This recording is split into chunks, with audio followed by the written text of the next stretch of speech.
أعوذ بالله من الشيطان الرجيم. بسم الله الرحمن الرحيم. الحمد لله رب العالمين، والصلاة والسلام على أشرف الأنبياء والمرسلين محمد وعلى آله وصحبه أجمعين. أهلا وسهلا ومرحبا بكم في قناتنا الجديدة. نرحب بكم جميعا. كيف حالكم؟ بخير.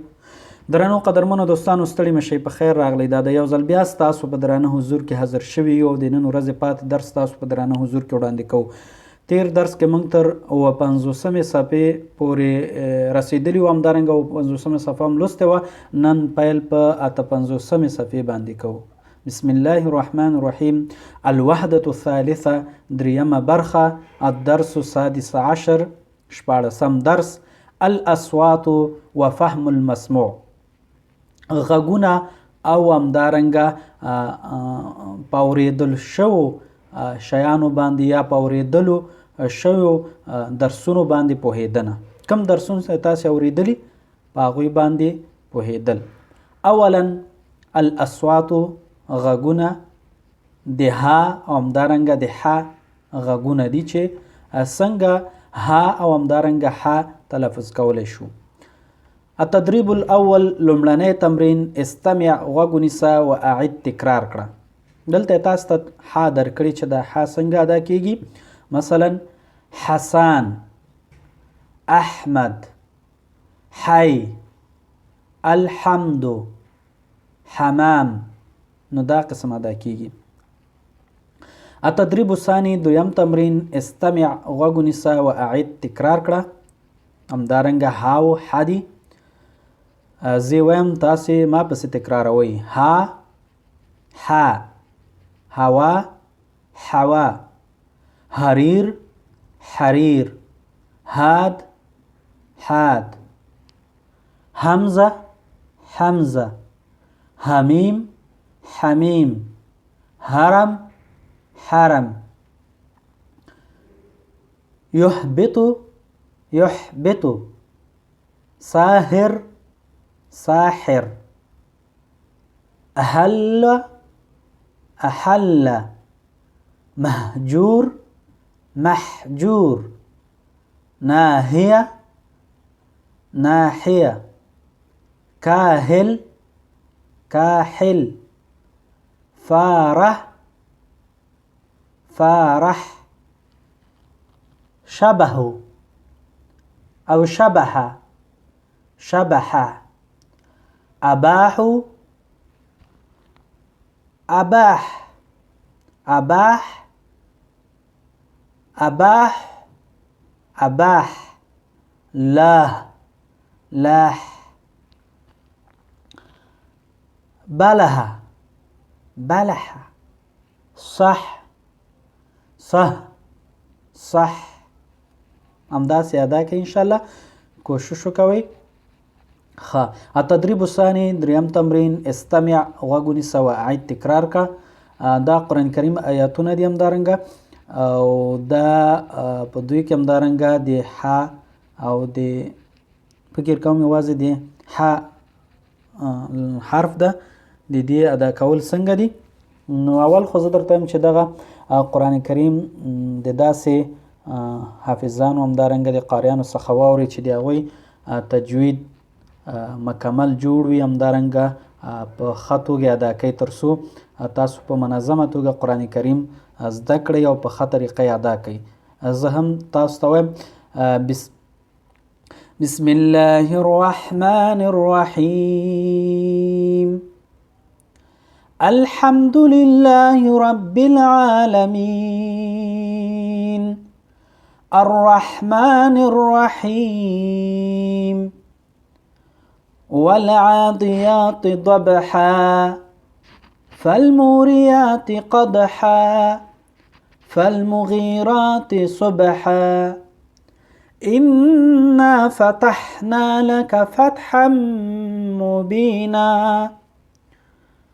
دا پاتې دوه آیتونه تاسو ولولئ. همدارنګه ډېر زیات د قرآن کریم واورئ د ښو قاریانو څخه، انشاءالله تجوید به مو هم ښه شي، او همدارنګه د قرآن کریم مخارج، د حرفونو مخارج به هم په مکمله توګه جوړ شي. الوحدة الثالثة، دریمه برخه. الدرس السادس عشر شپاړسم درس. ثانیا دوهم فهم المسموع په مسموع باندې په اورېدلو باندې پوهېدنه. یعنې زه تاسو ته د شیانو نومونه وایم نو تاسې چې پوه شوئ نو همالته مناسب اشماره یا مناسب رقم کېږدئ. التدریب الاول یعنی زما په خبرو باندې تاسې څومره پوهیږئ. یعنی زه تاسو ته یو خبره وایم، مثال وایم درته، الثلاجة السخانة فی الحمام. السخانه فی الحمام، سخانه په حمام کې ده. نو تاسې که په دې هغه باندې پوه شوئ، زه مثلا دې ته یو شماره انتخابوم نو بیا تاسې یو دلته ولیکئ. استمع، غوږ ونیسئ، ثم ضع رقم فی المربع المناسب، او بیا مناسبه شمیره په مناسبه مربع کې کېږده. مثال زه درته وایم الواحد السجاده فی غرفة النوم. السجادة فی الغرفة النوم. سجاده د خوب په اتاق کې ده. سجاده کومه ده؟ دا ده، دا ده، نه دا ده، نو دا هم غرفة النوم ده. الواحد نو دلته به واحد ولیکئ. بیا وایم چې الثلاجة فی المطبخ. الثلاجة فی المطبخ. رقم الثاني الثلاجة فی المطبخ. ثلاجه په مطبخ کې ده نو رقم الثاني به دلته ولیکئ. رقم الثالث السخانة في الحمام. السخانة في الحمام نو دلته به ثالث ولیکئ.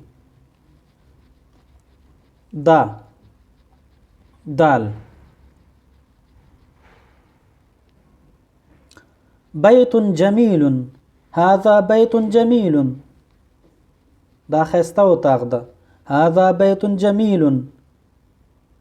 رقم الاربع هذا بیت جمیل. دا ښایسته کور ده. دلته به اربع ولیکئ.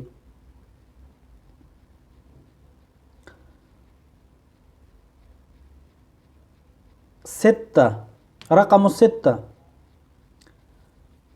أريكة في غرفة الجلوس. أريكة في غرفة الجلوس. دلته به ستة ولیکئ.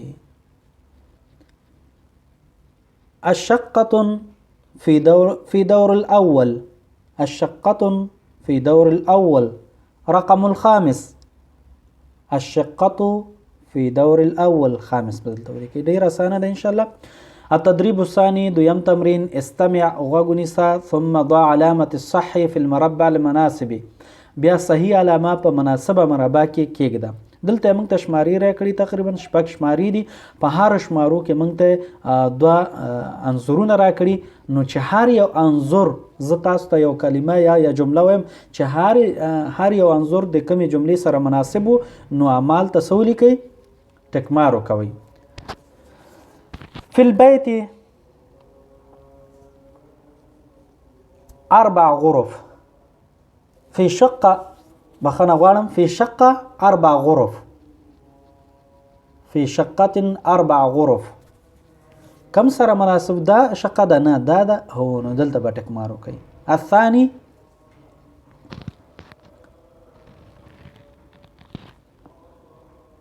الشقة في دور الرابع. الشقة في دور الرابع. شقه په څلورم پوړ کې ده نو دلته به ولیکئ. دا صحیح ده. الثالث ثلاثة وثالث. الثالث أريد مشاهدة الآثاث. أريد مشاهدة الآثاث. نو دا دلته به ولیکئ. 4 الشقة في دور الأول. الشقة في دور الأول. الخامس